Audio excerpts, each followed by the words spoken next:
Solar electrical car Indian made అతి త్వరలో రోడ్ల మీదకి రాబోతా ఉందండి. పెట్రోల్ బాధ లేదు, బ్యాటరీ టెన్షన్ లేదు. ఇక నుంచి రోడ్లపై సోలార్ కార్లు గిరగిర కుట్టనున్నాయి.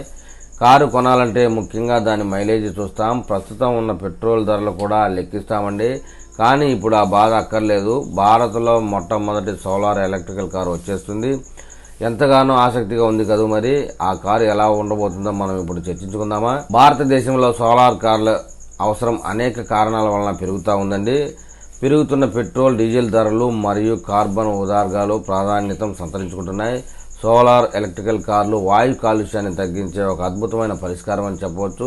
ఎందుకంటే అవి సూర్యకాంతి నుండి శక్తిని తీసుకుని పనిచేస్తాయి మరియు కేవలం విద్యుత్తును ఉపయోగిస్తాయి. భారతదేశం విద్యుత్ శక్తి కోసం పర్యావరణ హానికరమైన ఇంధనాలపై ఆధారపడడంతో సోలార్ ఎలక్ట్రికల్ కార్ల వాడకం దేశం గ్రీన్ ఎనర్జీ దృష్టిలో కూడా దోహదం చేస్తుందండి. ఈ కారు ఎలక్ట్రికల్ వాహనాల వంటి ఆర్థిక ప్రయోజనాలను అందిస్తాయి. జీరో ఇంధన ఖర్చులు, లోకల్ మెయింటెనెన్స్ ఖర్చులు మరియు ప్రభుత్వం ఇచ్చే ప్రోత్సాహాలు కూడా లభిస్తాయి. సోలార్ ఎలక్ట్రికల్ కార్లను ప్రోత్సహించడం వలన భారతదేశంలో రోడ్లలో పెరుగుతున్న వాహనాల కాలుష్యాన్ని తగ్గించవచ్చు. అలాగే దీర్ఘకాలంలో వాయు ప్రయోజనాలను మెరుగుపరచవచ్చు. దీంతో భారతదేశం పర్యావరణ అనుకూలమైన దిశలో ముందుకు వెళ్తుంది. అయితే భారతదేశంలో మొట్టమొదటి సోలార్ ఎలక్ట్రికల్ కారును ఇండియా మొబిలిటీ ఎక్స్పో 2025లో వైవో ఈవీఏ కారును లాంచ్ చేయబోతుంది. ఈ వైవో ఈవీఏ సోలార్ ఎనర్జీతో నడిచే ఈ చిన్న మైక్రో కార్ ఆకర్షణీయమైన డిజైన్ తో వస్తుందండి. ట్రాఫిక్ లో చాలా సులభంగా వెళ్తుంది.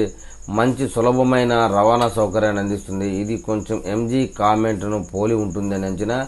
ఇది 3 సీటర్ ముందు భాగంలో సింగిల్ సీటు, వెనక భాగంలో 2 సీట్లతో వస్తుందని భావిస్తా ఉన్నారు. చిన్న లిక్విడ్ కూల్డ్ 14 కిలోవాట్స్ బ్యాటరీతో ప్యాకింగ్ వస్తుంది. డీసీ పార్ట్ ఛార్జర్, వాల్ సాకెట్ ద్వారా కూడా రీఛార్జ్ పెట్టుకోవడానికి సపోర్ట్ చేస్తుందని చెప్తున్నారు.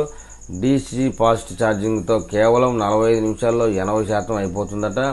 బ్యాటరీ ప్యాక్ ఛార్జ్ రేంజ్ 250 కిలోమీటర్లుగా ఉంటుందని చెప్తున్నారు. సోలార్ ఛార్జింగ్ పవర్ వల్ల కారులోని సన్ రూఫ్ లో 150 వాట్ సోలార్ ప్యానెల్ ఉంటాయి. రేంజ్ పెరిగేందుకు బ్యాటరీని ఛార్జ్ కూడా చేసుకోవచ్చు.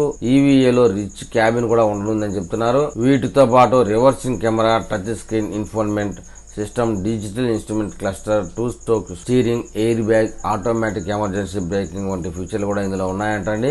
ఏది ఏమైనా ఇప్పుడు ఎలక్ట్రికల్ ఛార్జింగ్ కన్నా సోలార్ పవర్ ఛార్జింగ్ ఈవీ కార్లే బెస్ట్. కానీ అవి రావడానికి ఇంకా 1 సంవత్సరం 2 నెలలు పట్టే అవకాశం ఉందని నిపుణులు చెప్తున్నారండి. ఏది ఏమైనా సోలార్ కార్ మన ఇండియన్ మేడ్ లో అతి త్వరలో భారతదేశంలోకి రావడం అనేది గర్వించదగిందే.